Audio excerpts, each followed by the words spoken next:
여러분, 부활이 있으면 그 전에 무엇이 있는 거죠? 죽음이 있는 겁니다. 예수님 죽으셨습니다 이렇게 선포해 본 적 있으세요? 없으시죠? 근데 오늘 그 이야기를 제가 하고 싶습니다. 왜냐면 성경에서는 분명하게 말씀하고 있어요. 예수님께서 죽으셨다, 그리고 예수님께서 부활하셨다. 이것을 우리에게 분명하게 알려주고 있습니다. 다음 주에 정말 우리가 그런 축하의 마음으로, 정말 잔치잖아요. 부활주일 잔치잖아요. 근데 여러분, 부활주일은 잔치이고 고난주일은 초상집이다, 아닙니다. 여러분, 예수님이 죽지 않으셨으면 우리는 어떻게 됐어요? 절대 구원 받을 수가 없습니다. 그러니까 예수님이 십자가에 달려 죽으시는 그 장면이, 죽으셨어 우리가 슬퍼해야 될 그 장면이 아니라, 예수님께서 하느님의 뜻을 성취하셨구나 하면서 우리가, 예수님 어떻게 받아들이실지 모르겠지만 환호성을 질러야 되는 시간이다라고 저는 생각이 됩니다. 그 일을 이루셨구나, 하느님의 뜻을 이루셨구나, 순종하셨구나. 그래서 여러분, 오늘 이 예수님의 죽음을 생각하면서 은혜를 나누었으면 좋겠습니다. 여러분, 성경에서 보게 되면 이 죽음의 순간들을 조명한 사건들이 있습니다. 여러분, 혹시 삼손의 죽음을 아시나요? 삼손? 이 사사기 16장 30절을 보면 삼손의 죽음을 이렇게 이야기합니다. 삼손이 이르되 블레셋 사람과 함께 죽기를 원하노라 하고 힘을 다하여 몸을 굽히매 그 집이 곧 무너져 그 안에 있는 모든 방백들과 온 백성에게 덮이니 삼손이 죽을 때에 죽인 자가 살았을 때 죽인 자보다 더욱 많았더라. 여러분, 삼손은 어떠한 인생을 살았나요? 사사로 부름받았습니다.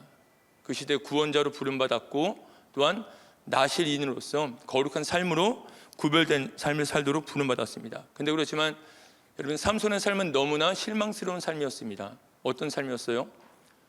들릴라, 이방 여인을 사랑하여서 그 여인으로 인하여서 머리털이 밀리게 되고 힘을 잃어버리게 되었습니다. 오늘 본문의 장면은 그 삼손이 블레셋 사람들에게 조롱받은 그 모습입니다. 조롱받았을 때 그는 삶의 마지막 순간에 돌이켰습니다. 그랬을 때 하나님께서 그에게 은혜를 주시는 장면이에요. 그 모습이 삼손이 죽을 때 죽인 자가 살았을 때 죽인 자보다 더욱 많았더라. 그가 살았을 때 정말 불의한 삶을 살았지만, 하나님을 실망시킨 그런 불신의 삶을 살았지만, 기대 못 미치는 삶을 살았지만, 하나님께서는 그가 돌이켰을 때에 그 은혜를 부어 주셨다라는 것입니다. 우리가 삶의 모든 순간에 어떠한 불의한 삶 가운데 하나님께 그런 못 미치는 삶을 살았을지라도 돌이킨 자에게 하나님께서는 그런 은혜를 부어 주신다라는 것을 이 죽음을 통해서 우리가 알게 됩니다. 그럼 또 한 가지 우리가 신약에서 주목하는 죽음은 스데반의 죽음입니다. 여러분, 스데반이 복음을 선포했을 때 그 복음을 듣고 마음에 찔린 자들은 스데반을 돌로 쳐 죽입니다. 근데 여러분, 이 죽음의 사건은요, 이후에 스데반의 사건을 통해서 환란이 임했고, 근데 이 환란을 통해서 복음이 예루살렘을 넘어서 이방 땅으로 전해지게 되었다라는 것입니다. 그러니까 성경은 또한 이 스데반의 죽음을 이렇게 묘사하고 주목하고 있다라는 것입니다. 오늘 본문에서는 예수 그리스도의 죽음을 주목하고 있습니다. 여러분, 제9시부터 여러분, 예수님께서는요 6시간 동안 십자가에서 매달리셨습니다. 십자가에서 죽어가고 계셨고, 오늘 본문에서는 예수 그리스도께서 죽으셨다, 분명히 이렇게 우리가 말씀을 해주고 있는데, 여러분, 예수 그리스도의 죽음을 통하여서 이 성경이 주목하고 있는 예수 그리스도의 죽음을 통하여서 우리 은혜를 두 가지를 나누어 보도록 하겠습니다. 여러분, 예수 그리스도의 죽음은요 하나님의 사랑의 초청장입니다. 예수 그리스도의 죽음은 하나님의 사랑의 초청장입니다. 여러분, 십자가 위에서 죽어갈 때, 예수님이 죽어갈 때 사람들은 이렇게 말했습니다. 내가 너를 구원해서 십자가에서 내려와라. 그러면서 대제사장과 서기관들도 희롱하며 이렇게 말합니다. 그가 남은 구원하였으되 자기는 구원할 수 없도다. 이렇게 말했다라는 것입니다.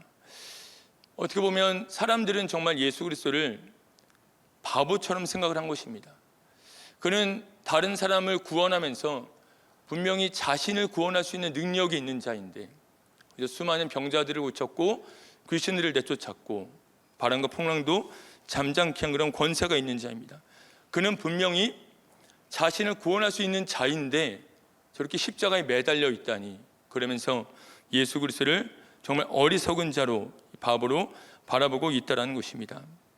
근데 여러분, 예수님은 이런 세상에 이런 비아냥이 있었을지라도 그 자리를 묵묵히 지켜 나가십니다. 여러분, 예수님께서 제자들에게 자신의 죽음과 부활을 이야기하셨습니다. 여러분, 그때 베드로는 어떻게 이야기했나요? 예수님께서 십자가의 죽음과 부활을 이야기했을 때 베드로는 이렇게 이야기했습니다. 그리 마옵소서, 이 일이 결코 주께 미치지 아니하리이다. 주님께 그런 일이 일어나서는 결코 안 됩니다. 이렇게 강하게 항변했다라는 것입니다. 예수님, 그것은 우리의 구원자로서 말도 안 되는 일입니다. 정말 어리석은 일입니다. 정말 바보 같은 짓입니다. 그러면서 이렇게 항변했다라는 것입니다. 그때 주님은 베드로에게 이렇게 말씀하셨습니다. 마태복음 16장 23절을 우리 다 같이 합독하겠습니다. 그럼 주님은요, 십자가 위에서 하나님의 일을 생각하셨습니다. 여러분, 사람의 일을 하면요, 예수님은요 정말 십자가에서 내려오시면 됩니다. 내가 그렇게 구원할 수 없는 줄 알아? 다른 사람을 구원한 것처럼 나도 나를 구원할 수 있어. 그러면서 십자가에서 내려와서 자신을 구원할 수 있었을 것입니다. 근데 그렇지만 주님은 하나님의 일이 아니라, 사람의 일이 아니라 하나님의 일을 생각하셨다라는 것입니다. 그러니까 하나님께서는요, 이 십자가를 통하여서 자신의 일을 보이기를 원하셨습니다. 그것을 로마서 5장 8절에서는 이렇게 말씀하고 있습니다. 다 같이 읽겠습니다. 아멘. 여러분, 요한복음 3장 16절에서는 이렇게 사랑을 고백하셨습니다. 하나님이 세상을 이처럼 사랑하사 독생자를 주셨으니. 이것은 하나님의 인류를 향한 사랑의 고백입니다. 주님께서는 오늘 이 본문의 말씀 속에서 예수 그리스도의 죽음을 통하여서 이 사랑의 고백을 확실하게 증명하고 계신 것입니다. 그리스도께서 우리를 위하여 죽으심으로 하나님께서 우리에 대한 자기의 사랑을 확증하셨느니라. 여러분, 예수님이 이 십자가를 지고 가시는 이 고난의 모습을 보게 되면요, 이 두 사람의 증명이 나옵니다. 두 사람의 증명. 여러분, 한 사람은 누구냐면 빌라도의 증명입니다. 빌라도. 요한복음 19장 12절을 보게 되면 이렇게 군중들이 이렇게 이야기합니다.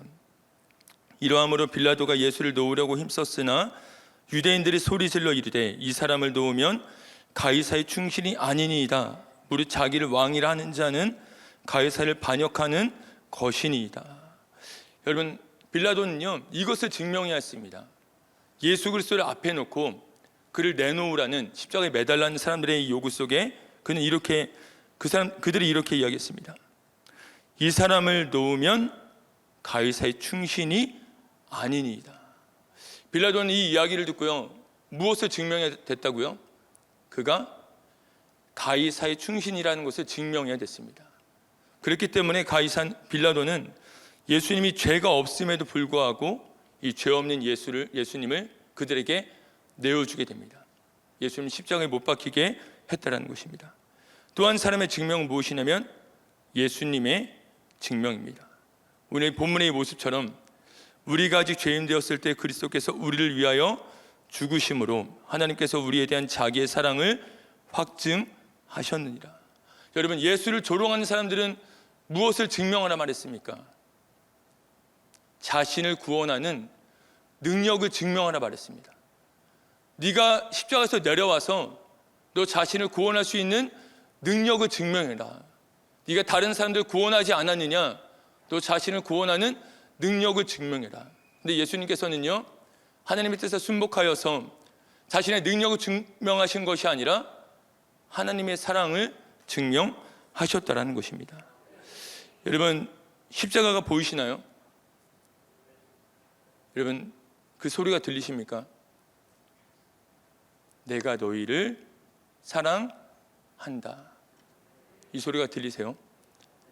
여러분, 우리 눈앞에 있는 십자가는 침묵하는 십자가가 아닙니다. 우리를 사랑한다라는 이 소리를, 이 음성을, 이 고백을 끊임없이 우리에게 하고 있는 십자가입니다. 여러분, 연애를 해보셨나요? 지금 하고 계신가요? 저 하고 있습니다. 잘 못할 때도 있지만 사랑을 하고 있는데, 그럼 여러분, 사랑하는 자에게 이 사랑의 고백을 하는 이유가 뭐예요? 솔직히 짝사랑으로 시작하잖아요. 그렇죠? 짝사랑으로. 처음부터 마음에 맞는 게 아니라 한쪽이 일방적으로 사랑해서 선물도 주고, 그렇죠? 연락도 하고, 그 앞에 자꾸만 나타나고, 이건 우연일까? 필연이구나, 뭐 이러면서 필연으로 인정할 수 있게끔 앞에 자꾸 나타나고 선물도 주고. 그 이유가 뭐예요?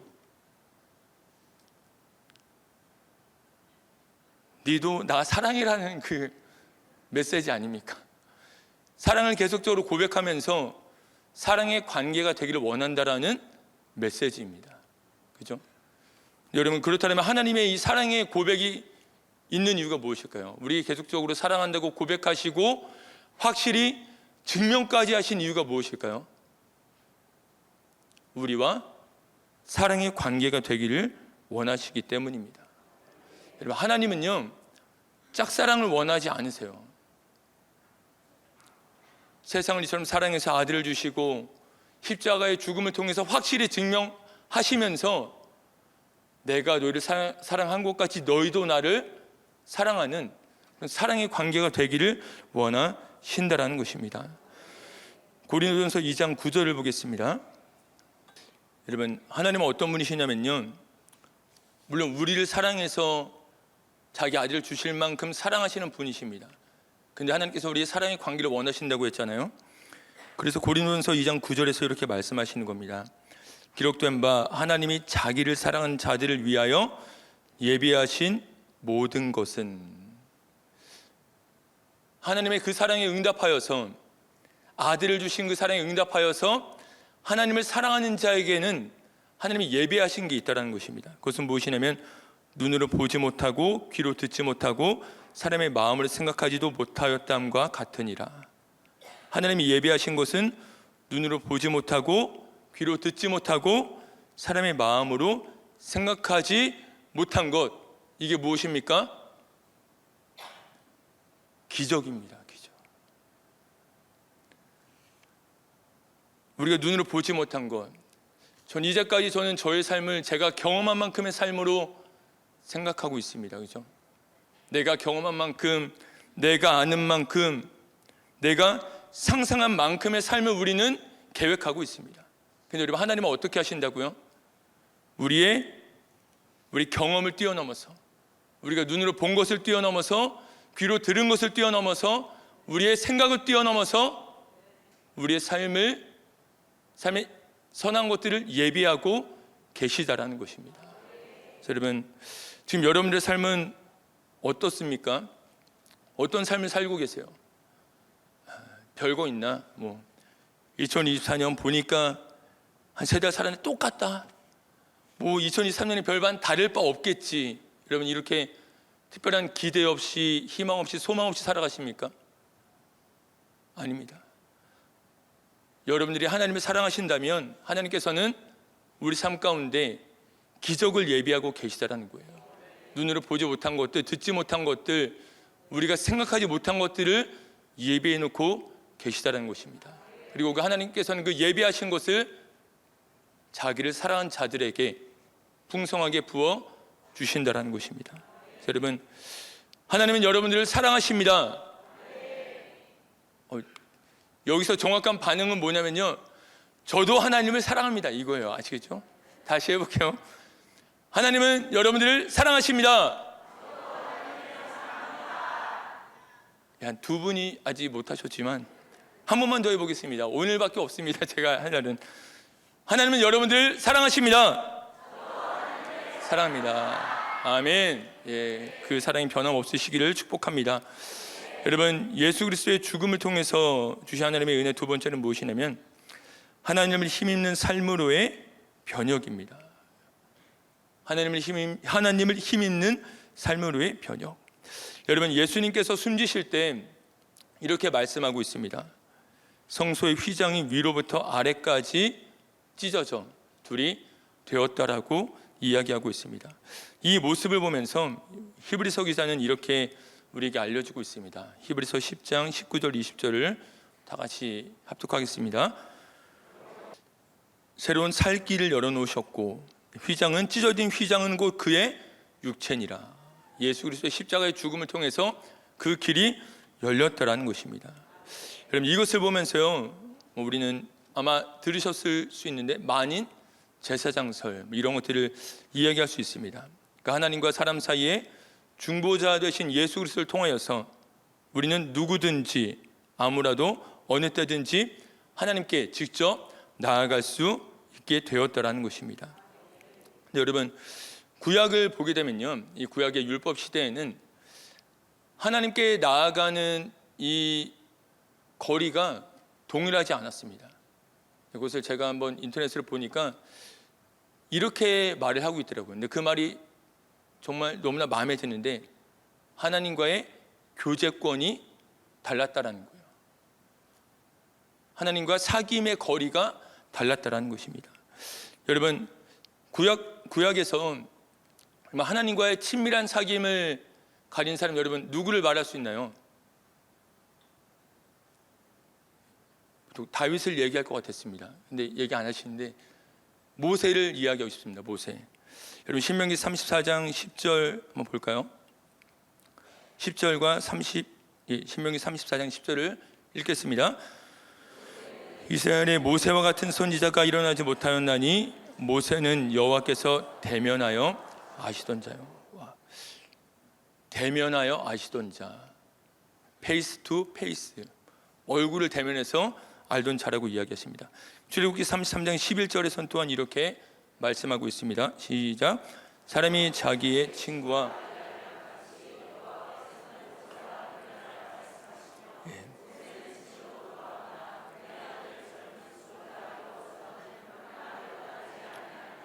아멘. 여기서 모세의 모습을 보면요, 신명기에서는 여호와께서 대면하여 아시던 자다. 얼굴을 대면해서 아는 자다. 여러분, 옆에 있는 분 한번 얼굴 대면해 보시겠습니까? 가까이 하기엔 너무나 먼 당신처럼 대면하기 힘드시죠?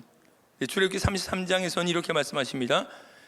친구와 이야기함 같이, 친구와 베스트 프렌드, 친구와 이야기함 같이 여호와께서는 모세와 대면하여 말씀하시며. 그러니까 하나님께서는 모세, 그죠?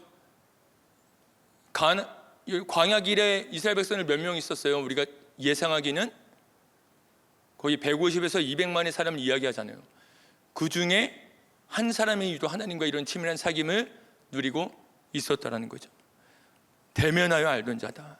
친구와 이야기함 같이 대면하여 말씀하셨다. 그래서 구약을 보게 되면, 근데 이것이요, 모세는 이랬지만 모두가 모세와 같이 하나님을 대면하지는 못했다라는 것입니다. 여러분, 출애굽기 24장을 보게 되면, 여러분, 모세가 십계명을 받기 위해서 시내산에 올라가는 장면이 있습니다. 근데 여러분, 시내산에 올라가는데요, 그 모습이 다릅니다. 시내산의 밑에 있는 사람과 중턱에 있는 사람과 시내산 정상에 있는 사람이 다르다라는 거예요.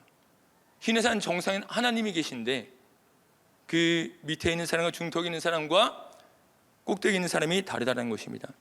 출애굽기 24장 2절을 보겠습니다. 2절을 보면 이렇게 말씀합니다. 1절부터 보겠습니다. 출애굽기 24장 1절을 보면 이렇게 우리 읽어볼까요? 시작. 또 모세에게 이르시되 너는 아론과 나답과 아비후와 이스라엘 장로 70명과 함께 여호와께로 올라와 멀리서 경배하고. 2절입니다. 바로 보여주시면 시작.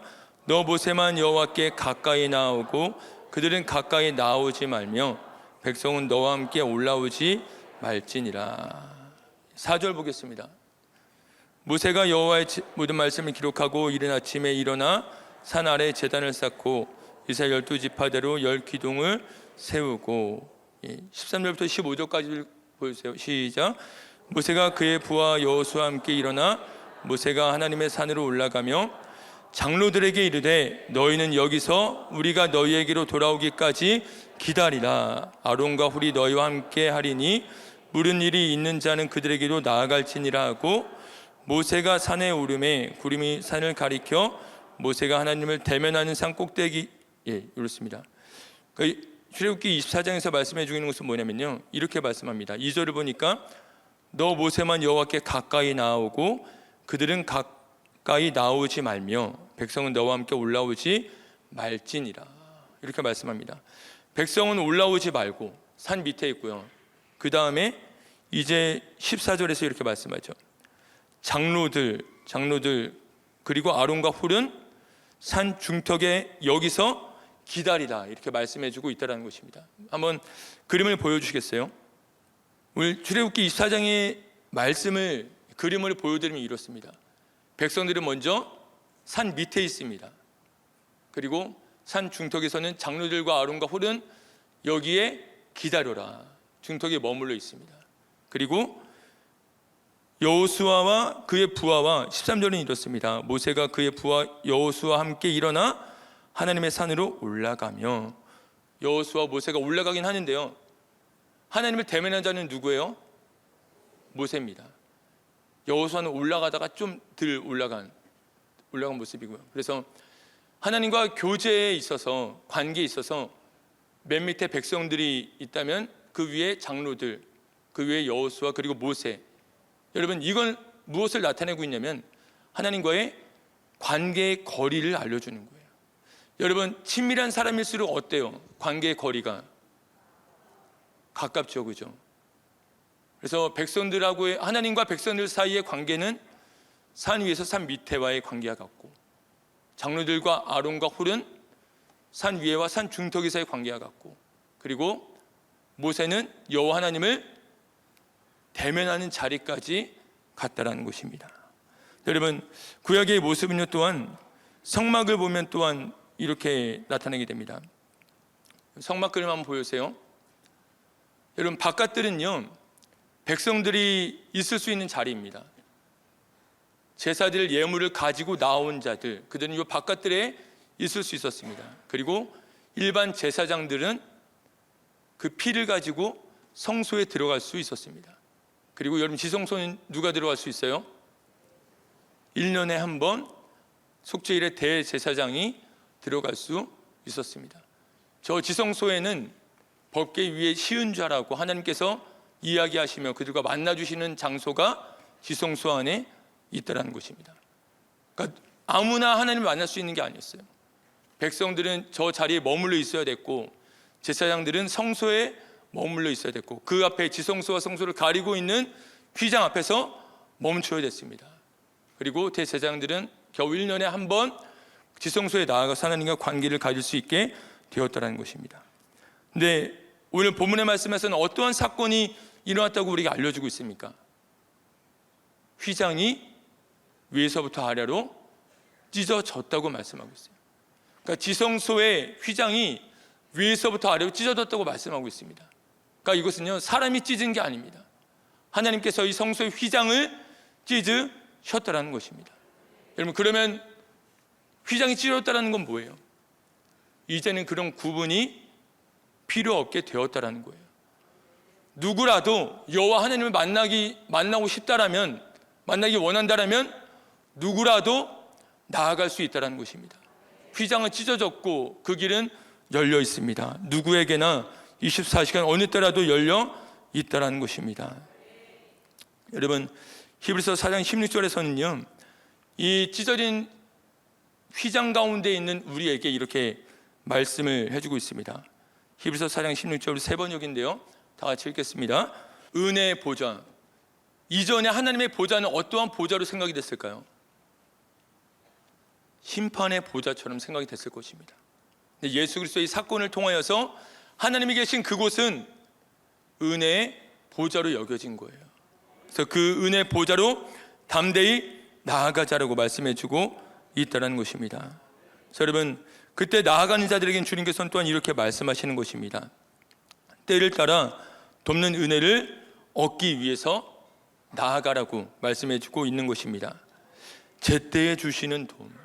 여러분, 지금 여러분들의 인생 어떤 순간을 살고 계십니까?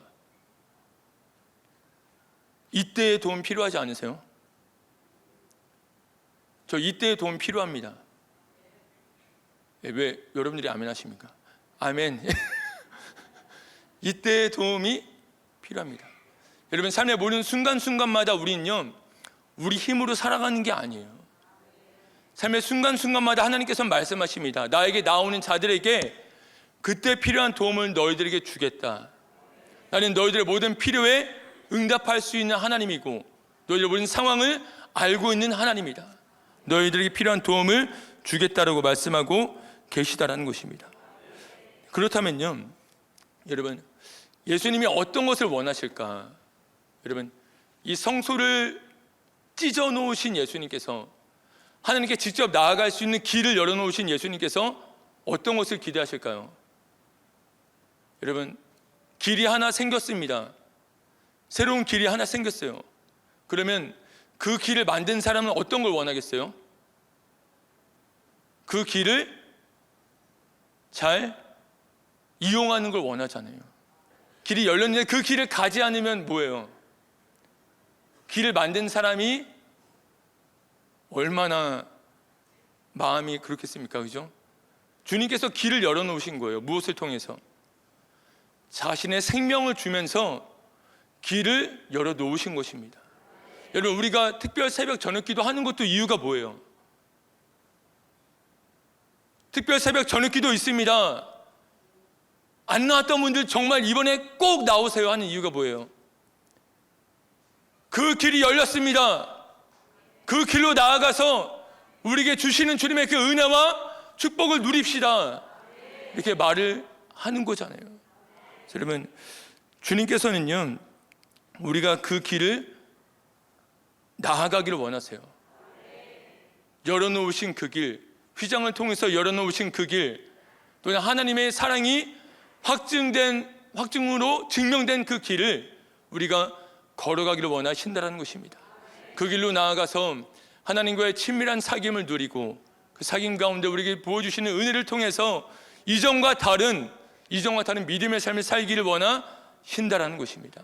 여러분, 모세가 하나님과 어떤 사귐을 누렸다고 그랬어요?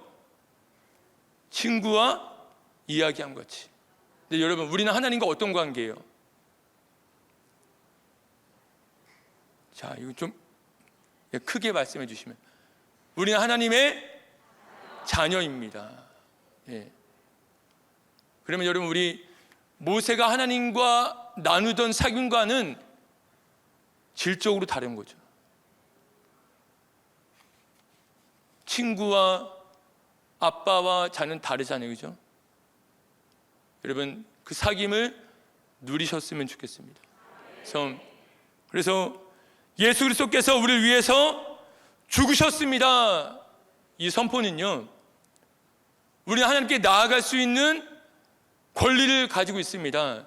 은혜를 가지고 있습니다. 그분의 도우심을 힘입어서 승리한 삶을 살 수 있는 은혜가 우리에게 있습니다라는 고백입니다.